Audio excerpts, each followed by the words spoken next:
What's up guys, and welcome back to my channel. In today's quick video, I'm just going to be showing you two things in this video. I am going to be showing you how you can actually blow dry your 4C hair with less heat damage, as well as I'm going to be showing you a braiding pattern that you can use to lay down your weave. Well, let's get right into it. I am using the Tresemme heat protector in her hair, as well as I am using a blow dryer with a comb attached to it. So let's get right into this video. Guys, I already went ahead and pre-prepared her hair with leave-in conditioner, and I also blow dried most of the hair, but I leave one section that I can show you exactly how I did it. So you want to make sure that the hair is totally detangled, and I always use my hand to go back over it to make sure that all the knots and kink are out of the hair. And you will blow dry the hair until it is smooth to your likeness. You do not really need it to be super bone stiff dry because her hair is super thick and super dense.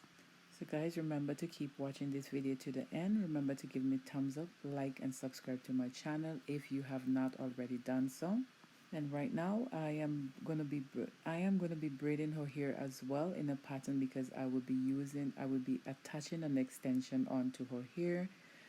This is her birthday. She don't want to rock her natural hair. She just wants something different, and that's exactly what I will be giving her. So guys, keep watching this video to the end. Thank you for watching.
Yeah.